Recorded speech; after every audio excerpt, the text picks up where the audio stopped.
Buenas noches, estimados amigos, bienvenidos nuevamente a este espacio de estudio y reflexión acerca de las Sagradas Escrituras.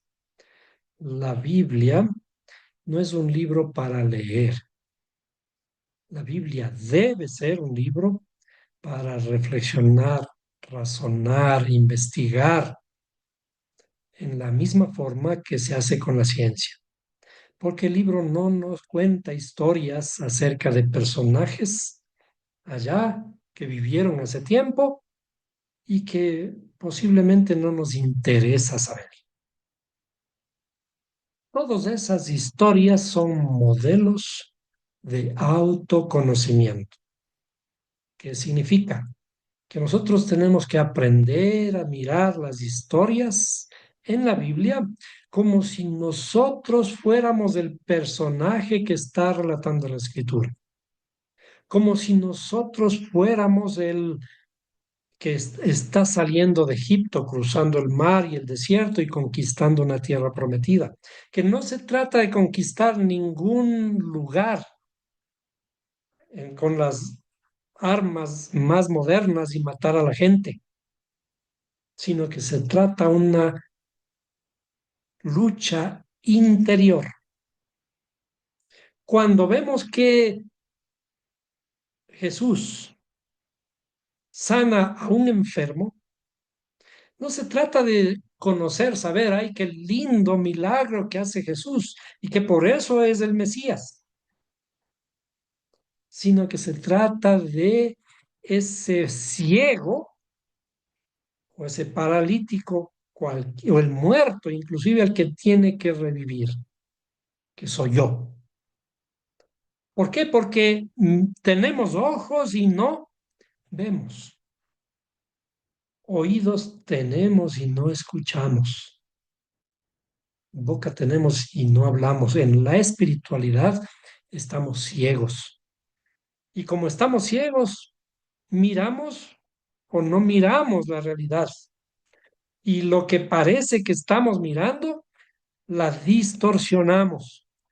A esa distorsión se le conoce como idolatría. Y como resultado de esa distorsión y de esa idolatría, lo que asimilamos, que parece que estuviéramos viendo, entendemos de una forma distorsionada. Por ello, al aprender la Biblia desde esta perspectiva más profunda, viviendo esas historias como nosotros fuéramos esos personajes que está relatando, vivirlos en carne propia. ¿Para qué? Para transformar nuestra forma de ser, nuestra forma de pensar. El estar ciegos significa que vivimos en un mundo de oscuridad. ¿De qué oscuridad estamos hablando? De la ignorancia,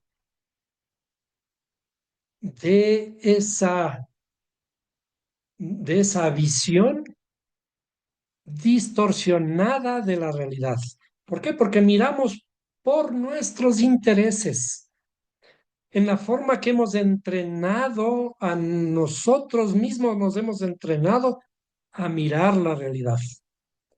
La realidad la miramos con ojos de odio o con ojos de tristeza. ¿Por qué? Porque aprendimos a crecer en un mundo así. Pero la idea de todo lo que está escrito es que eso en realidad nos hace daño a nosotros y va a terminar con nuestra propia vida y además va a influir en el mundo en el que vivimos. Pero si aprendemos a restaurar esta perspectiva interior, esta forma de ser,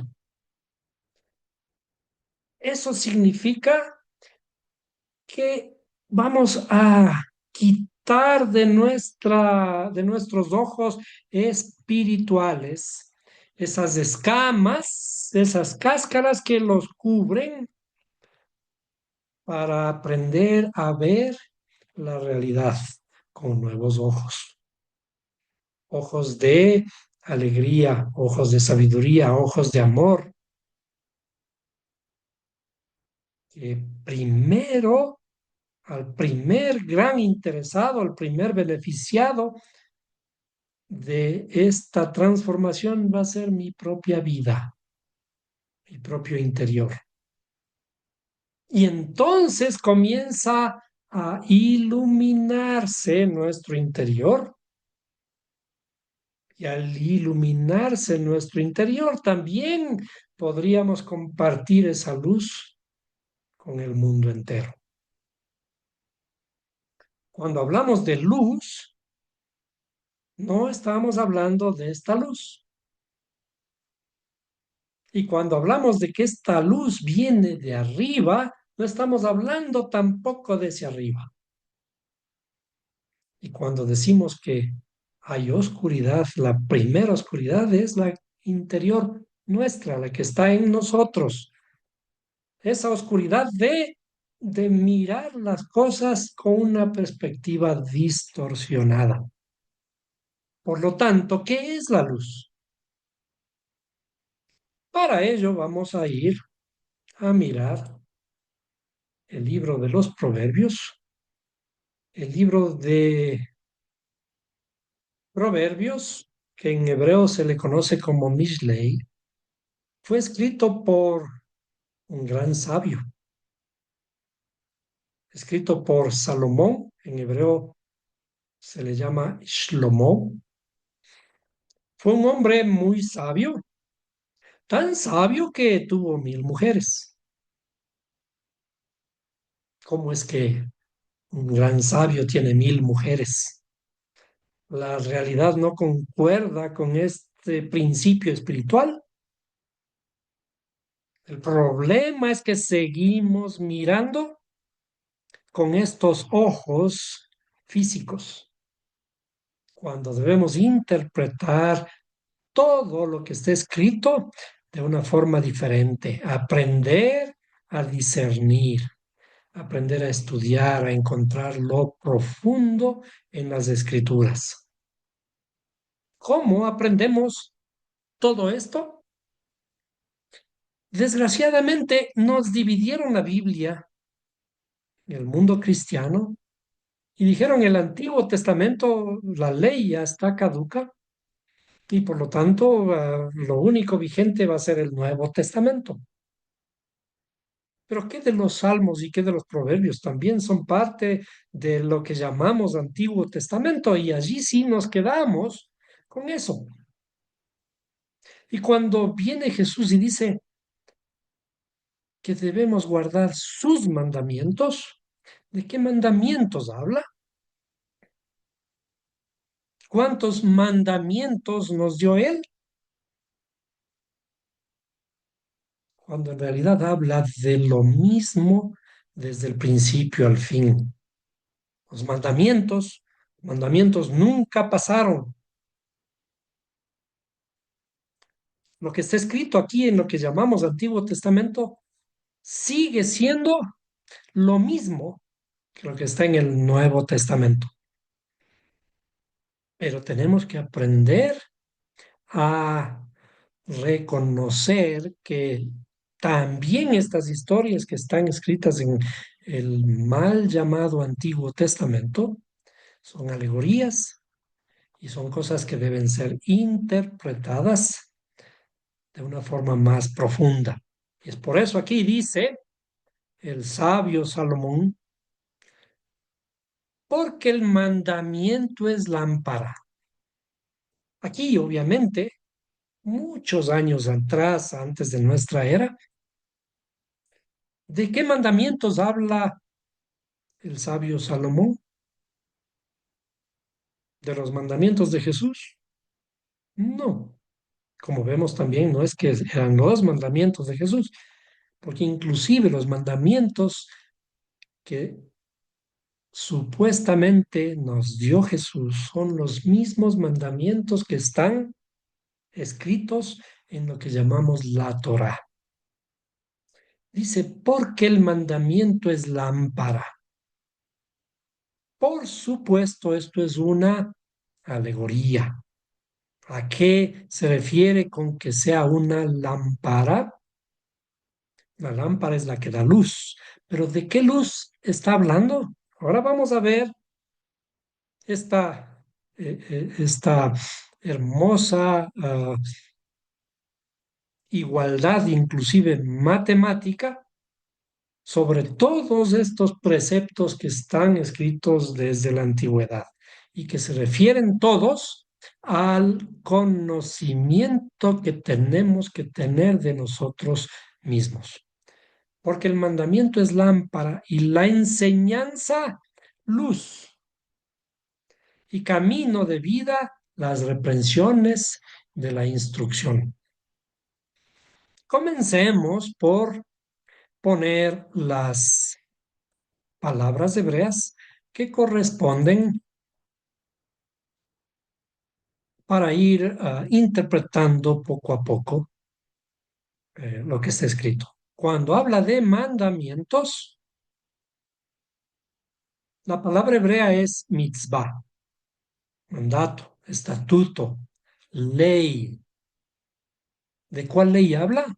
De la única ley que está escrita en la Biblia desde el principio, desde el libro de Génesis. Dice, porque el mandamiento es antorcha y la enseñanza, ¿cuál enseñanza? Aquí dice, porque la Torá. Tenemos que aprender a reconocer adecuadamente las palabras. Dice, la enseñanza o la Torá. La Torá, luz, y la enseñanza es luz. ¿Sí? ¿De qué estamos hablando? ¿De qué luz estamos hablando? De la luz del conocimiento. ¿Del conocimiento de qué? Del conocimiento de nosotros mismos, del conocimiento del mundo en el que vivimos, del conocimiento de el creador, de la naturaleza infinita. Y camino de vida, las reprensiones de la enseñanza nuevamente. Vemos que en este verso está repetido la palabra enseñanza que viene de la palabra hebrea Torah. Torah, ¿qué significa la Torah? Es el precepto, que es la enseñanza también, que viene de Yara, tiene el significado de fluir como agua. Por eso es que la Torah también se le asocia con el agua. ¿Sí? La Torah es el precepto o estatuto, el derecho, dirección, enseñanza legal, ley. Por supuesto, a esta Torá se le llamó a los 5 primeros libros de la Biblia. En la terminología hebrea a eso se le conoce como Torá y se le ha traducido como ley, ¿ya? También enseñanza, mandamiento. Entonces, veamos, este mandamiento, la mitzvah, es antorcha y la enseñanza, la Torá, es luz. Veamos, la palabra or, vamos a tomar esta palabra or y le vamos a poner en un documento para que podamos, déjenme ver un momento. Mm, Vamos a ponerle en un documento.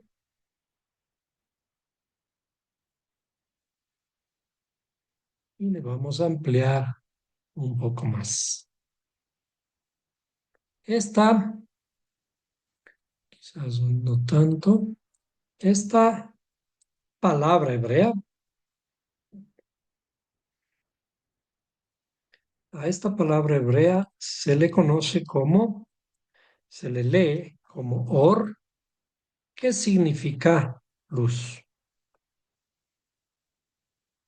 Si hacemos, voy a quitarle aquí un puntito para no confundirnos. Recuerden nuevamente que lo que está escrito en la Biblia está escrito únicamente con vocales. No hay, perdón, con consonantes. No hay vocales de ningún tipo en la escritura de la Torá original. Y eso tiene el sentido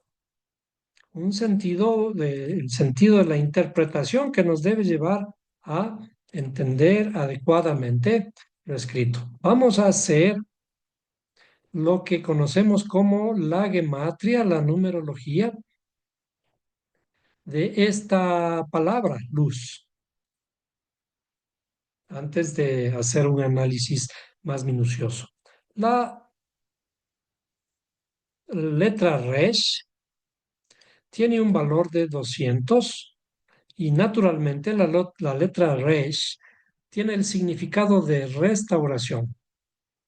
La letra Vav vale 6 y tiene el significado de el conocimiento.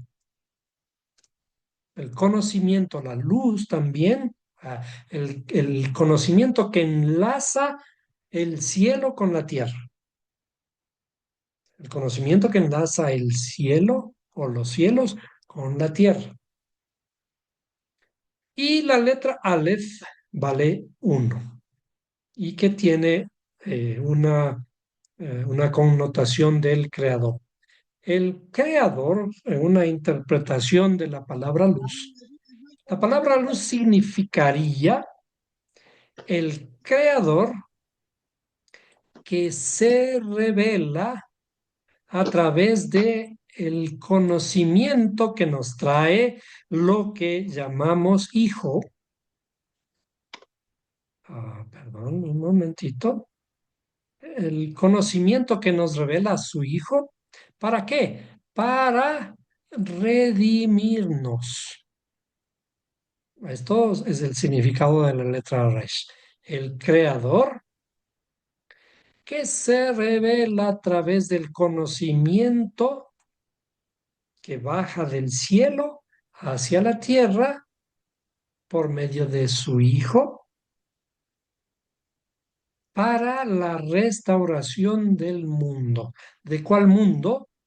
El primer mundo que tenemos que aprender a restaurar, tenemos que aprender a redimir, es el mundo interior nuestro. Entonces, esta palabra tiene un valor de 207. Bueno, ahora vamos a hacer otro intento porque también tenemos que aprender que la Biblia se estudia desde la perspectiva de las raíces hebreas, se estudia el lenguaje, sus raíces, su relación con otras palabras para encontrar el significado y esta enseñanza que está escondida. Nosotros podemos tomar otra palabra, o mejor dicho, si añadimos a esta misma palabra, vamos a ponerle el mismo formato, o mejor dicho, voy a ponerle aquí en la forma plural. Or luz, le vamos a poner aquí como,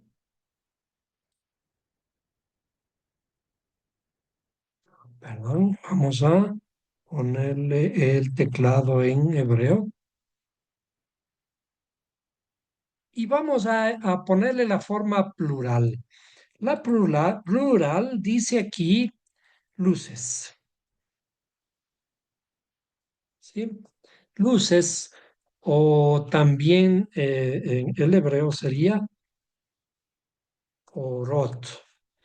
La palabra luz en hebreo es femenina y por lo tanto también la forma femenina de orot, de luz, es orot, que es luces. Entonces, generalmente yo hago esto para diferenciar las palabras hebreas de las palabras en español, ¿no? Vamos a hacerle un poquito más pequeño para que pueda entrar en un solo lugar.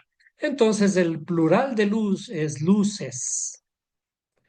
Si a esta palabra luces, le voy nuevamente a quitar a esta que acabo de escribir aquí, le quito las vocales, que son esos puntitos extraños arriba. Tenemos una palabra hebrea que se pronuncia otzarot. Vamos a poner aquí. A esto se le llama otzarot. Es decir, y quizás le vamos a poner el mismo tamaño para poder hacer otzarot, que ahora es una palabra que lleva la misma raíz de luces, solo que hemos añadido una letra diferente y le vamos a poner quizás de un color diferente para que ustedes puedan diferenciar de esta palabra de acá. Es decir, en la mitad le insertamos ahora una letra tzadi y esta letra tzadi sabemos que corresponde al justo. Es decir, a esta luz, si le añadimos a estas luces la letra que corresponde a un justo, esta palabra Otzarot corresponde ahora a los tesoros. Los tesoros que están escondidos en la Torá, escondidos en la Biblia, en los relatos bíblicos. Es decir, que tenemos que aprender a mirar con ojos de un justo. Tenemos que aprender a mirarlo con los ojos de un justo, lo que está escrito en la Torá, no de un simple cualquiera. Los ojos de un justo son los ojos de alguien que aprende a mirar todo de tal manera que justifica al Creador en todo, que encuentra que todo lo escrito está para nuestro bien. Eso es lo interesante de la profundidad de la escritura. ¿Por qué se le conoce como los tesoros? Los tesoros generalmente no están sobre la faz de la tierra. Cuando hay una persona que tiene algo valioso, que quiere protegerlo para sí mismo, protegerlo para sus hijos, no lo va a poner para que cualquiera lo vea. Por ejemplo, si es una perla preciosa, si es un anillo de oro, si son diamantes o lo que sea, o si es simplemente dinero, ese dinero no lo puede poner donde sea, en cualquier parte de la casa o afuera, o ponerlo en la calle. Los tesoros se esconden. Los tesoros están escondidos en lugares insospechados. Y lo que está escrito en la Biblia es comparado a un tesoro de gran precio. Ese tesoro de gran precio, como la alegoría, nosotros conocemos en el Nuevo Testamento, de la parábola de la perla de gran precio. Si es que esa perla de gran precio, alguien sabe, lo mira, alguien lo está vendiendo, Entonces, el que sabe el valor de esa perla preciosa va y consigue el dinero, vende todo lo que puede y va y adquiere esa perla preciosa.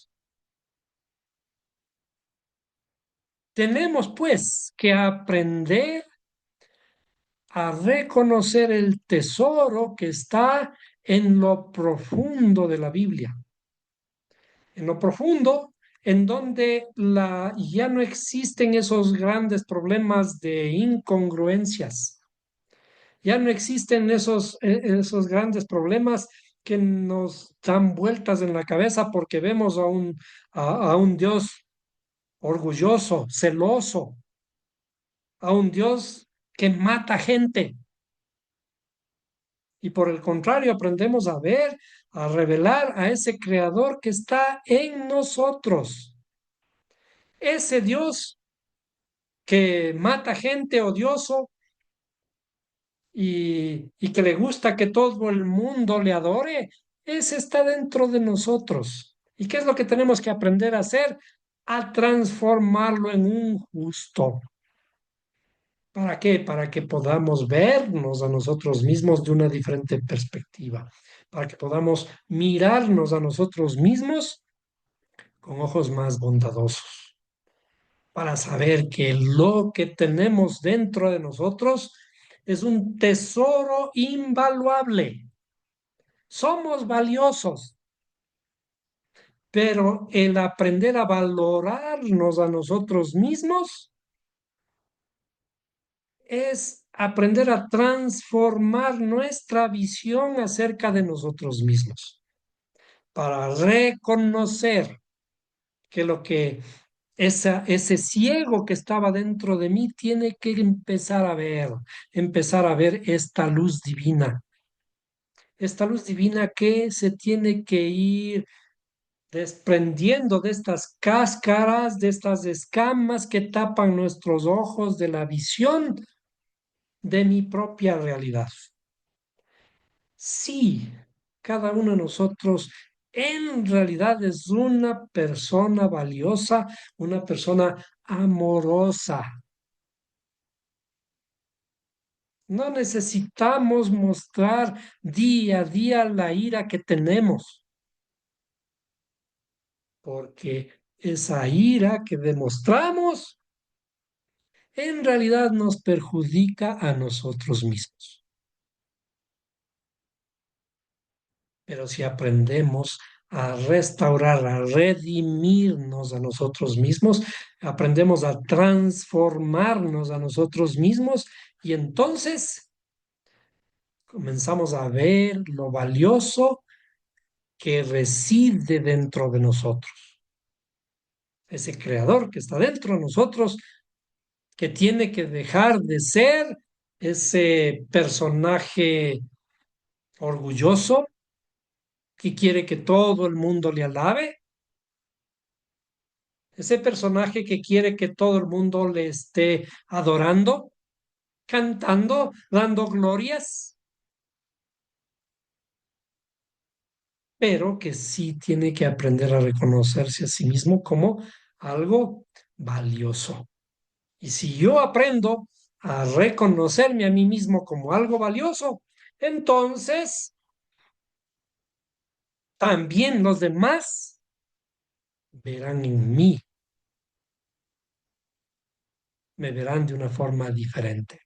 ¿Por qué? Porque yo estoy también iluminando esa luz interior que está siendo revelada por ese sadik, ese hombre justo que está revelándose dentro de nosotros. ¿Quién es ese creador que está dentro de nosotros? Hay una pintura hermosísima que fue pintada hace 500 años por un sabio, por un pintor excelente, que realmente rompió con todos los esquemas, rompió con los esquemas de su propia de su propia comunidad. Vamos a buscar en el internet.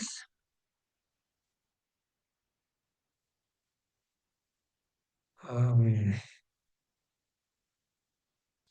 Vamos a buscar en internet. Déjenme ponerle para que todos puedan mirar. Ahora que tenemos todas las herramientas a la mano, vamos a buscar a Miguel Ángel y una obra, una creación suya muy, muy interesante. Quizás esta no, vamos a irnos un poquito más atrás. A ver aquí, vamos a ver si podemos sacar esta.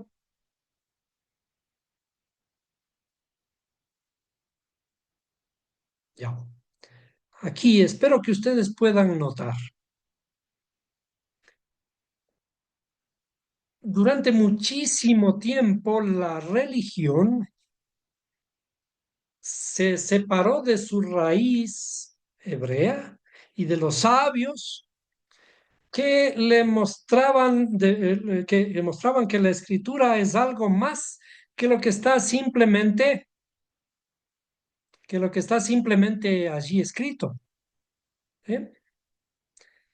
El, este pintor empezó a tener una visión mucho más profunda de la escritura y le encargaron de que haga estas pinturas en una iglesia, en la Capilla Sixtina. Es decir, estamos hablando de una, del el centro de la iglesia.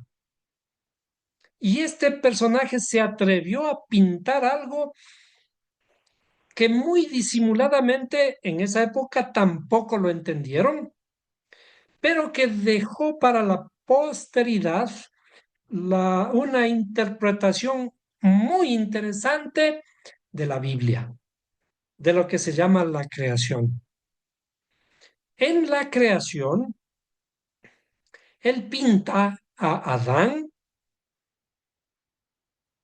aquí a la izquierda, y pinta al creador a la derecha, y apenas entre los dos un nexo con el que con sus dedos apenas se chocan. El creador está dándole vida a Adán, su creación, pero esta imagen que te muestra Miguel Ángel, eh, naturalmente que va en contra de el principio bíblico de no te harás imagen ni ninguna semejanza de lo que está arriba en el cielo, ni aquí en la tierra, ni debajo de la tierra. ¿Por qué? Porque esta es la idea que nos metieron durante mucho tiempo, esa imagen que nos crearon y que cada vez nosotros vamos asentando acerca del creador. ¿Qué es el creador? Es un ser. El creador es una persona. Y cuando nos meten esa idea de una persona, entonces también saltan otros y dicen dos y también dicen tres. Y bueno, le camuflan de alguna forma y le dicen, no, no, tres en uno. El misterio de la Trinidad. Pero independientemente de eso, dejemos a un lado la Trinidad. Aquí vemos a un creador, un viejito barbuchas, viejito por su barba blanca, el cabello blanco, que es el creador, que está ejecutando su creación sobre el Adán, el primer hombre. Pero en realidad, la creación se trata de la creación del ser humano. Y como dijimos al inicio, la creación se trata de ese personaje que soy yo. La Biblia, yo soy el personaje de lo que está escrito en la Biblia. Yo debo aprender a mirarme en la Biblia como el personaje del que está describiendo el libro. Entonces, la creación del Adán es mi creación. ¿Cómo fui creado? ¿Cómo sigo siendo creado? ¿Cómo estoy siendo creado para evolucionar, para desarrollarme, para crecer? Este creador, si somos muy acuciosos, este pintor le mete al creador en una imagen que es la descripción de nuestro cerebro. Este creador está en nuestra propia mente, en nuestro cerebro. El creador está en nosotros. Ya hemos visto esta descripción del nombre del creador, cómo se va manifestando, se va desarrollando en nuestra interioridad. El creador que está dentro de cada uno de nosotros, que corresponde a los cielos, a las facultades intelectuales, al razonamiento, a la inteligencia. Ese creador es el que nos está moldeando nuestras ideas. Nuestro pensamiento es el que nos moldea. Pero si ese pensamiento es un pensamiento de tristezas, amarguras, rencores, ese mismo pensamiento es el que está moldeando todo nuestro ser.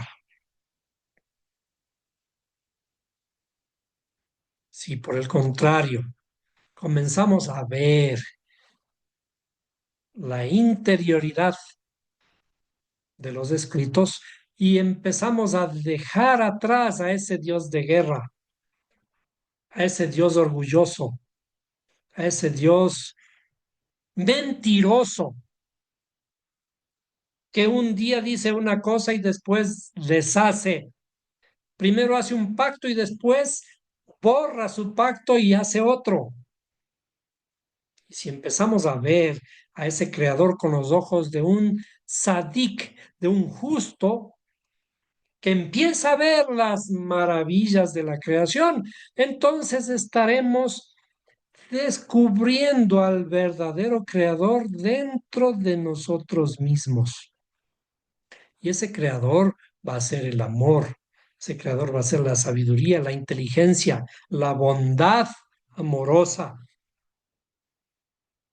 porque esas cualidades, esos principios que residen en lo profundo de nosotros y que están atrapados bajo capas de escamas, capas que cubren esos tesoros que están dentro de nosotros, cuando empezamos a descubrir, encontramos a esa bondad amorosa, a esa misericordia que está dentro de nosotros. Y que ese creador, esa bondad, va a moldear, a remoldear, a recrear nuestro ser interior. Por eso, la Biblia es un libro que no tiene tiempo. No es un cuento de lo que ocurrió hace 6.000 años, sino que es un cuento que describe la realidad del día de hoy. Un cuento muy elaborado, un cuento digno de ser descifrado en todos sus símbolos para empezar a entender que tenemos que descubrir con la luz de su Torah, tenemos que aprender a descubrir esa verdad interior que reside en nosotros y que nos va a moldear. Y no tenemos que estar esperando que alguien externo venga a moldearnos, porque ese ser divino, ese creador, ya reside en cada uno de nosotros. ¿Cómo transformamos esa realidad interior? Volvamos a nuestro documento y si miramos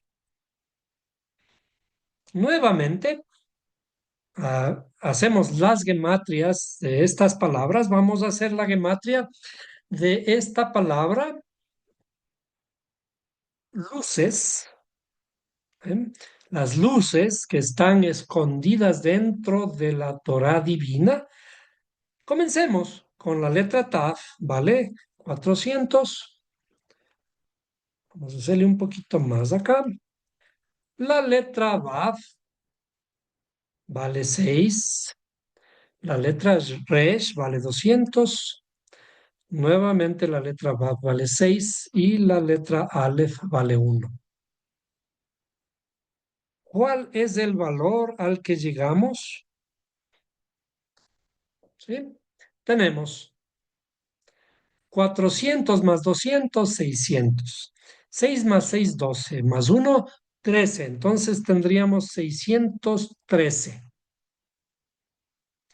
Cómo todo este libro fue creado de una forma tan hermosa para inclusive que podamos reconocer dentro de los números la misma enseñanza, porque los números nos ayudan a recordar lo que ya está escrito. Todo dice que pongamos en nuestras paredes, en nuestra frente, a la puerta de la casa.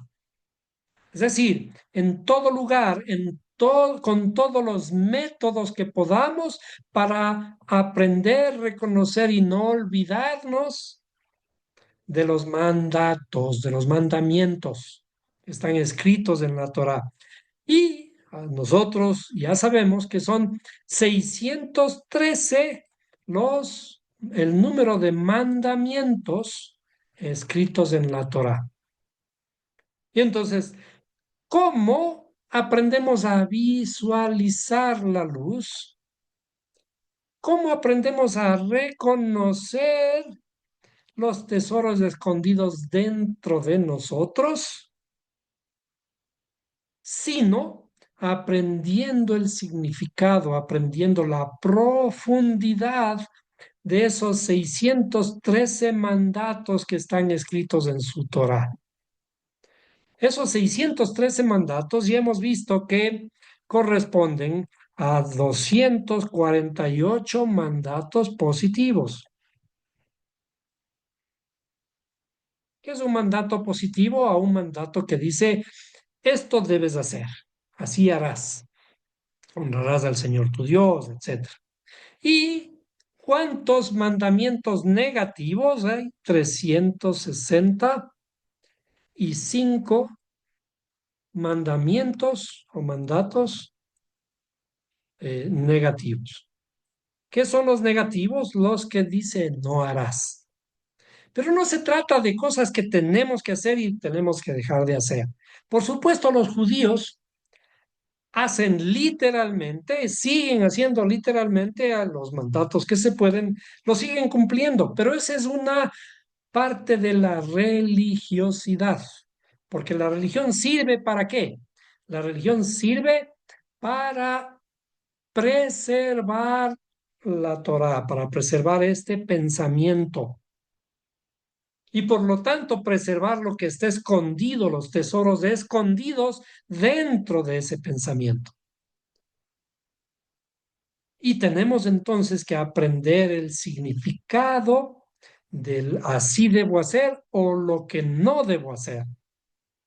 Entonces, estos 613 luces se dividen en 248 mandatos positivos y 365 mandatos negativos que sumados nos dan 613. Poco a poco tenemos que ir reconociendo ¿Cuál es el significado? Por ejemplo, si vamos al primer mandamiento que dice, no tendrás dioses ajenos delante de mí. ¿No dice acaso en otro lado que no hay ningún otro Dios? Dice, no conozco a ninguno. Entonces, ¿por qué se toma la molestia, el creador o Dios o como quieran por ahora llamarle, por qué se toma la molestia de decir, no tendrás dioses ajenos delante de mí? Es decir, puedes tener dioses propios o yo soy el Dios propio y a este sí y a los dioses ajenos no. Es decir, la misma palabra del creador está reconociendo aquí en este punto la existencia de otros dioses. ¿De qué otros dioses se refiere? ¿Recuerdan? Está escrito en el libro de los Salmos, porque dioses sois. Es decir, si volvemos a la imagen de Miguel Ángel, el Dios que tenemos aquí, ese Dios interno mío, ese Dios egoísta, ese Dios orgulloso, ese Dios que en verdad mata. ¿Mata con qué? Con la lengua, con lo que dice. Mata las ilusiones de todos los que le rodean. Porque tenemos que estar conscientes que nuestras palabras son capaces de matar o de dar vida. Con una hermosa palabra podemos vivificar, edificar a quienes nos oyen. Pero con las palabras que hablamos, también podemos matar. A eso se le conoce como el saber hablar.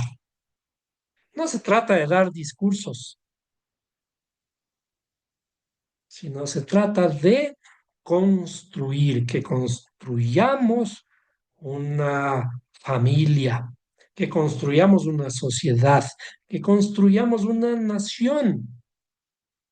Y ahora que estamos precisamente en estos ambientes electorales, ¿cómo estamos construyendo nuestro país con los comentarios que hacemos? Pequeñitos, porque miramos con estos ojos y justificamos con estos ojos. Pero ¿qué es lo que tenemos que aprender? Como dice esto que estamos aprendiendo aquí, ¿eh? Los tesoros que están dentro de nosotros cuando nosotros mismos nos transformamos en personas justas. Nuestra realidad interna ahora mira con ojos espirituales a los demás. Dentro de la oscuridad también, dentro de los recipientes también hay una gran luz, pero esa luz tiene que ser revelada. Tenemos que aprender a ver con ojos de misericordia, porque cuando miro con ojos de misericordia a los demás, es porque me estoy mirando también con ojos de misericordia a mí mismo. De eso se trata el justo, el sadik. Cuando nosotros mismos nos reconocemos y vemos que estamos ciegos, que estamos sordos y también que estamos mudos. Porque en realidad, cuando hablamos, estamos hablando oscuridad, cuando de nuestra boca tiene que salir luz. En otras palabras, de nuestra boca tienen que salir tesoros. ¿Cuáles son los tesoros espirituales? La violencia, el odio, la amargura, la tristeza, los malos recuerdos, o, por el contrario, la alegría, el amor, la bienaventuranza. la bondad, la expectativa de un mejor día, de un mejor futuro. Cuando miramos un paisaje, que ese paisaje que miremos sea con ojos benevolentes, con ojos alegres, porque eso que estemos mirando, de esa forma que estaremos mirando, igual que nuestros oídos, nuestros ojos también tienen una realimentación. ¿Miramos para quién? Miramos para nosotros mismos. Cuando miramos un paisaje con ojos benevolentes, nuestro corazón se alegra. Cuando comenzamos a destruir las barreras que hemos puesto alrededor de nosotros, ya dejamos de ser países divididos. Y ahora estamos ampliando el horizonte para que mi territorio sea del otro y para que el territorio del otro también sea mío. En cambio, como el mundo en el que vivimos, para poder irnos a otro país necesitamos una visa, un permiso. Y si no nos dan el permiso, estamos vetados de ir a otro país y conocer las maravillas. Nuestro mundo, el mundo en el que nos desenvolvemos, debe ser un mundo de paz, de armonía, de gozo, de alegría. Porque a quién más le conviene un mundo de alegría, de paz, es a cada uno de nosotros. A veces pensamos que yo tengo que encontrar para mí la satisfacción. Los demás no importa, pero cuando encontramos la forma de compartir con los demás, graciosamente la paz que yo puedo dar a otros se manifiesta primeramente en mí. Y esa paz, esa alegría, esa tranquilidad comienza a manifestarse en mi propia interioridad. Lo físico está estrechamente ligado a lo espiritual. Cuando tenemos paz y tenemos alegría, el corazón responde de una forma más armoniosa. Nuestra salud se empieza a recuperar. Por tanto, no se trata de cumplir porque Diosito así quiere y si no cumplo me voy al infierno y si cumplo me voy al cielo. No, porque el cielo se convierte en un soborno y el infierno se convierte en el peor de los castigos por el miedo, para no irme a sufrir. ¿Y para qué me voy al cielo? Porque me sobornan que allá va a estar bonito. Cuando encontramos la paz interior, estamos empezando a vivir en el cielo porque traemos el cielo a nosotros mismos.